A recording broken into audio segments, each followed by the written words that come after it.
नमस्कार, मैं हूं राज और आप देख रहे हैं प्योर पॉलिटिक्स। तो ये जो कॉकरोच जनता पार्टी है उसमें बहुत बड़ी फूट पड़ गई है, बहुत बड़ी फूट पड़ गई है। प्रधानमंत्री मोदी ने जो दांव चला वो बिल्कुल निशाने पर लगा है। एक तरफ सोनम वांगचुक हैं, वो तो अब प्रधानमंत्री मोदी के मुरीद हो गए हैं, बुरी बुरी प्रशंसा कर रहे हैं कि मोदी सरकार ने ये पेपर लीक को रोकने के लिए जो बिल पास करवाया है उससे वो बड़े खुश हैं, खुल करके तारीफ कर रहे हैं। वो कह रहे हैं कि ये जो बिल है एक पॉजिटिव स्टेप है।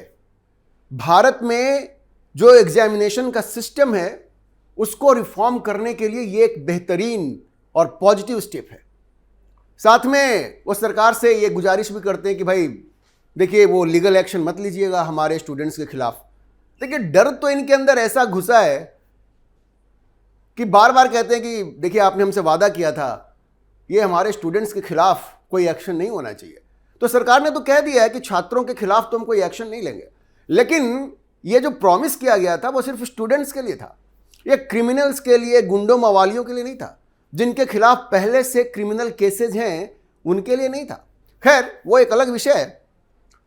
गुरुवार को सोनम वांगचुक ने एक वीडियो मैसेज रिलीज किया और उन्होंने कहा कि भाई वो इस बात से बड़े खुश हैं कि लोकसभा में ये जो विधेयक है वो पास हो गया, और उन्होंने ये उम्मीद जाहिर की कि जो ब्रॉड एजुकेशन रिफॉर्म्स हैं उसके लिए भी ये रास्ता प्रशस्त करेगा। तो सोचिए, ये वही सोनम वांगचुक हैं जो अभिजीत दीप के इशारों पर, ये जो पूरा गैंग है, टुकड़े टुकड़े गैंग, उसके इशारों पर जंतर मंतर पे आकर के अनशन पे बैठ गए। इनका बड़ा रोल था, इस टुकड़े टुकड़े गैंग को सपोर्ट करने में इनका भी बड़ा रोल था। लेकिन चलिए, देर आए दुरुस्त है। अब उन्होंने कहा अपने वीडियो मैसेज में कि भाई ये पार्लियामेंट में जो बिल इंट्रोड्यूस हुआ उससे मैं बहुत खुश हूं और इससे ब्रॉडर रिफॉर्म्स होंगे।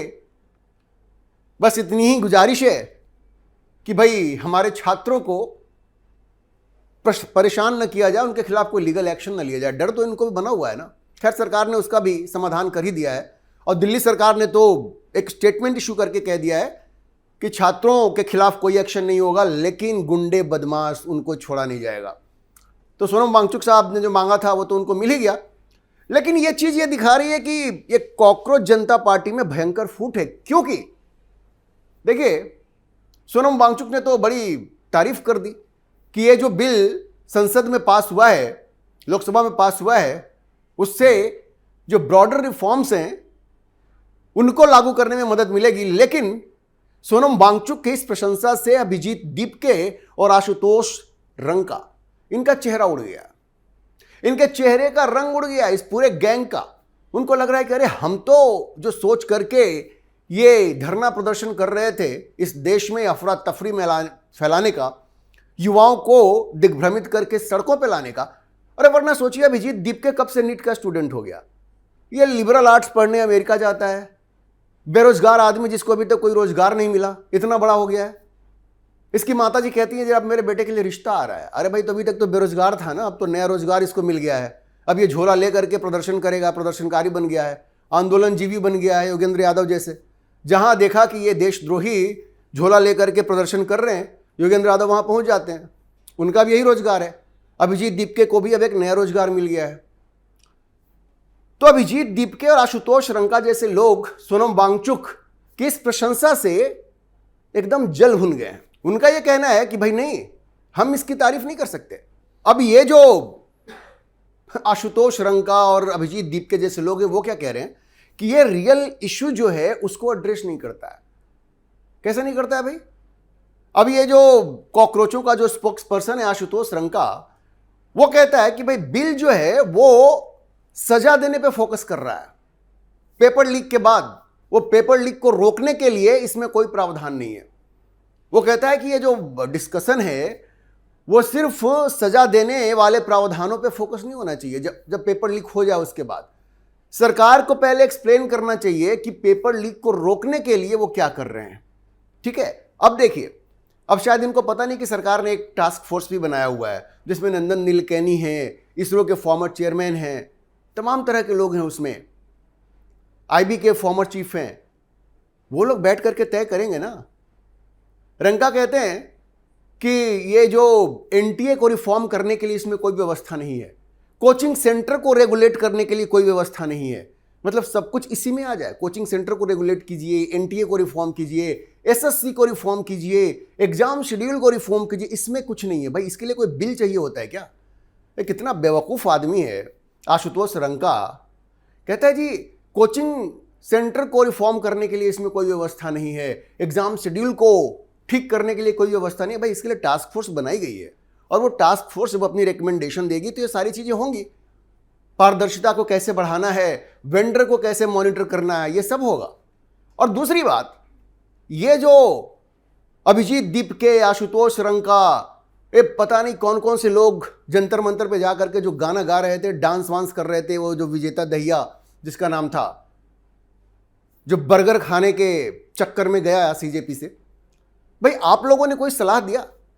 आप लोगों ने किसी रिफॉर्म की बात की जब आप जंतर मंतर पे बैठे हुए थे? तो आपने सिर्फ एक बात कही कि धर्मेंद्र प्रधान का इस्तीफा होना चाहिए, जैसे कि कोई रामबाण है, धर्मेंद्र प्रधान का इस्तीफा हो जाएगा और सारी समस्या दूर हो जाएगी। ऐसा है क्या? आपने कोई सलाह क्यों नहीं दिया कि एग्जाम शेड्यूल को कैसे बेहतर बनाया जाए, कोचिंग सेंटर की जगह पे कौन सी व्यवस्था लाई जाए, कैसे उनको रिफॉर्म वहां भी लाया जाए, उस सेक्टर में भी रिफॉर्म लाया जाए? आपने कोई सलाह दिया?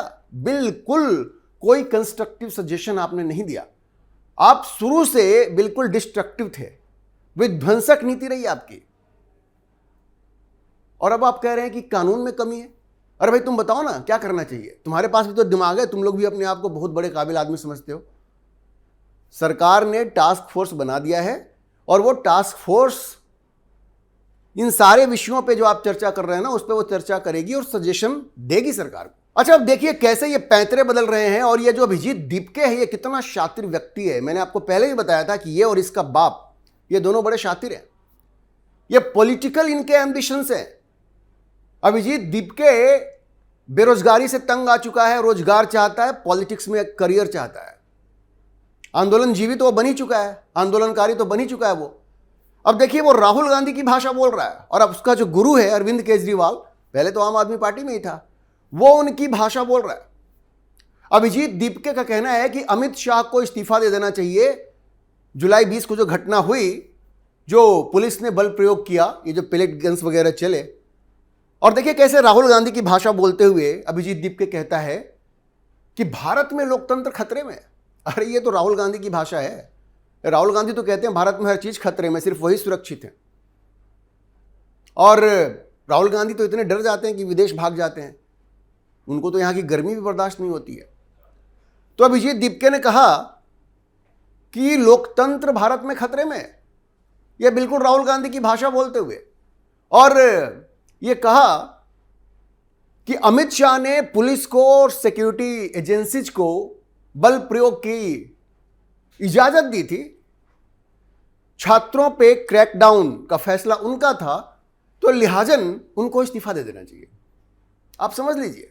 अब ये आजकल गए हुए अपने घर महाराष्ट्र में, छत्रपति संभाजी नगर में, वहां दीपके ने कहा कि लोकतंत्र भारत में खतरे में है, और जो सेंट्रल एजेंसीज हैं वो पॉलिटिकल पार्टी को तोड़ने के लिए इस्तेमाल किया जा रहा है। अब सोचिए, ये पॉलिटिशियन है, इसका नीट एग्जाम से क्या संबंध है? तो संबंध है क्या? ये तो वही आरोप है जो राहुल गांधी लगाते हैं, अरविंद केजरीवाल लगाते हैं कि नरेंद्र मोदी ईडी, सीबीआई का इस्तेमाल विरोधी पार्टियों को तोड़ने के लिए कर रहे हैं। और वही बात अभिजीत दीपके ने कही अपने घर पे रिपोर्टर से बात करते हुए। उसने कहा कि सेंट्रल एजेंसीज का इस्तेमाल पॉलिटिकल पार्टी को तोड़ने के लिए किया जा रहा है, और इसलिए भारत में लोकतंत्र खतरे में। भारत में लोकतंत्र जो है वो अब सिर्फ विपक्ष का मुद्दा नहीं है, ये सबका मुद्दा बन गया है। अभिजीत दीपके ने नया ज्ञान दिया। ये राहुल गांधी के इशारे पे ये काम कर रहा है, अरविंद केजरीवाल के इशारे पे काम कर रहा है, इसमें कोई संदेह बचा है क्या? इतना ही नहीं, राहुल गांधी की तरह उसने जुडिशरी पर भी सवाल उठाए। भारत की जुडिशरी पर भी अभिजीत दीपके ने सवाल उठाए। उसने कहा कि अब तो जुडिशरी पर भी एक क्वेश्चन मार्क है, और हम लोगों ने देखा है कि किस तरह से ईडी और सीबीआई, अभिजीत दीपके कहता है, वो पॉलिटिकल पार्टी को तोड़ने के लिए, और उसने नाम भी लिया शिवसेना और एनसीपी को तोड़ने के लिए ईडी सीबीआई का इस्तेमाल किया गया। और ये जो बड़े इंस्टीट्यूशंस हैं देश में, उनका ये काम है कि लोकतंत्र को जीवित रखें और किसी एक व्यक्ति का डिक्टेटरशिप पैदा ना होने दें। लेकिन वो ऐसा होने दे रहे हैं, और इसको रोकने के लिए सिर्फ विपक्ष को नहीं बल्कि सारे लोगों को एक साथ आना पड़ेगा। आप सोचिए, किसी छात्र नेता की भाषा आपको लग रही है? यह किसी छात्र नेता की भाषा है, यह एक पॉलिटिशियन की भाषा है। अभिजीत दीपके कोई छात्र नेता नहीं है। नीट एग्जाम से, किसी भी तरह के एग्जाम से इसका कोई वास्ता नहीं है, कोई मतलब नहीं है। यह अपना पॉलिटिकल करियर बना रहा है।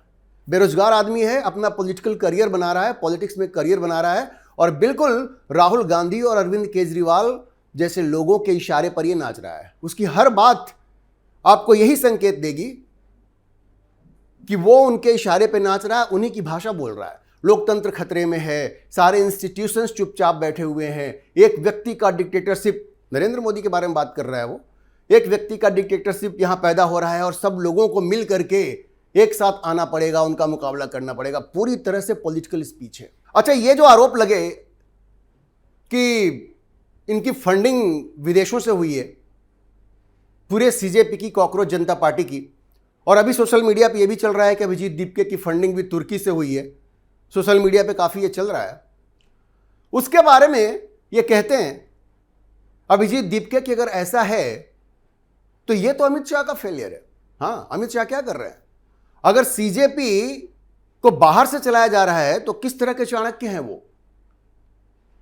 उनका ये कहना है कि भाई कैसे बाहर से पैसा आ रहा है अमित शाह को पता नहीं चल रहा है, और दूसरे कि ये जो अमित शाह ने बल प्रयोग की इजाजत दी तो इनको तो इस्तीफा दे ही देना चाहिए। और कैसे पैसा आ रहा है अगर अमित शाह है तो दीपके तुम चिंता ना करो, अमित शाह तुम्हारे जैसे लोगों का इलाज बढ़िया से करेंगे, और एजेंसी सब कुछ देख रही है। कोई हाथ पे हाथ धर के नहीं बैठा हुआ है। ये FCRA जैसे बिल पास ऐसे ही नहीं करवाए जा रहे हैं। तुम्हारे जैसे लोगों की नकेल कसने की पूरी तैयारी है। और अभी तुम्हें समझ में आ रहा है, अभी तुम्हें ऐसा लग रहा है कि हम अगर विदेश से पैसा लाते भी हैं, विदेशी फंडिंग भी है, तो ये नरेंद्र मोदी की सरकार इतनी नकारा है कि हमें पकड़ नहीं पाएगी, तो बहुत जल्द तुम्हें रोना पड़ेगा। ये हर चीज़ सरकार की नज़र में है। और तुम चिंता ना करो, अमित शाह, प्रधानमंत्री मोदी, अजीत डोभाल, दूसरी एजेंसीज, वो सब सक्षम हैं विदेशी फंडिंग को रोकने में, और वो प्रयास हो रहा है। तो तुम्हें इसको लेकर के परेशान होने की जरूरत नहीं है। और देखिए, ये इनकी तड़प इसलिए है कि एक तो ये जो तख्ता पलट करना चाहते थे वो हो नहीं पाया, और दूसरे सरकार ने जैसे नकेल कसी है और ये कह दिया है कि जो क्रिमिनल्स हैं, जिन्होंने हिंसा करने की कोशिश की, उनको बख्शा नहीं जाएगा, छात्रों को तो छोड़ दिया जाएगा। इससे बिल्कुल बिफरे हुए हैं। ये तो कहते हैं कि सरकार हमारे साथ धोखाबाजी कर रही है, उसने कहा था कोई केस नहीं करेंगे। अरे भाई, सरकार ने कहा था कि छात्रों के खिलाफ कार्रवाई नहीं होगी, गुंडे, क्रिमिनल्स, उनको छोड़ने की बात नहीं की थी। तो जब सरकार ने ये एक्शन लेना शुरू किया है तो अभिजीत दीपके, आशुतोष रंका, ये सब बिफरे हुए हैं, बौखलाए हुए हैं। इनको लगता है कि पुलिस हमारे दरवाजे पे भी पहुंच जाएगी कल को। तो अगर आपने हिंसा को बढ़ावा दिया है तो क्या पता पुलिस आपके पास भी पहुंच जाए। ये डर अच्छा है, ये डर अच्छा है। सरकार यही तो चाहती है। और फंडिंग जो है ना, उस पर सरकार की नज़र बहुत पहले से है। FCRA बिल इसीलिए आ रहा है। तो वहां भी अगर आपने ऐसी हरकत की है, विदेशों से पैसा ले करके भारत में अशांति फैलाने की कोशिश की है, तो सरकार आपको छोड़ने वाली नहीं है। अगली बार सरकार ये सवाल भी आपसे पूछेगी, आप मान के चलिए। तो ये जो पूरा गैंग जो है कॉकरोचों का, इनमें दहशत है, क्योंकि नरेंद्र मोदी सरकार ने मन बना लिया है कि जिन लोगों ने भी इस देश में अस्थिरता फैलाने की कोशिश की, उनसे हर चीज़ का हिसाब लिया जाएगा, एक एक पैसे का हिसाब लिया जाएगा जो उन्होंने इस देश में आग लगाने में इस्तेमाल की है। और देखिए, कॉकरोच जनता पार्टी में फूट पड़ी गई है। ये सब अपनी डफली, अपना राग बजा रहे हैं। सोनम वांगचुक मोदी जी की तारीफ कर रहे हैं। अभिजीत दीपके और रंका को लग रहा है कि भाई जो पैसा बाहर से आया है उससे काम तो हुआ नहीं, क्या पता वो लोग भी हिसाब किताब मांगे। जो भी है, अभी इन्वेस्टिगेशन चलेगा और धीरे धीरे आप देखेंगे कि ये लोग बुरी तरह से एक्सपोज हो जाएंगे। भारत की एकता और अखंडता टूटने वाली तो नहीं है, लेकिन इन लोगों को जनता की नज़र में बेनकाब करना सरकार की जिम्मेवारी बनती है, और जितनी जल्दी ये काम हो उतना बढ़िया है। अभी के लिए इतना ही। हम इस खबर पर नजर बनाए रखेंगे और आपको अपडेट करते रहेंगे। इस विषय पर आप क्या सोचते हैं, अपनी राय कमेंट बॉक्स में जरूर लिखें। और अगर आपको ये वीडियो पसंद आया हो तो आप इसे लाइक करें, शेयर करें और हमारे चैनल को सब्सक्राइब जरूर करें।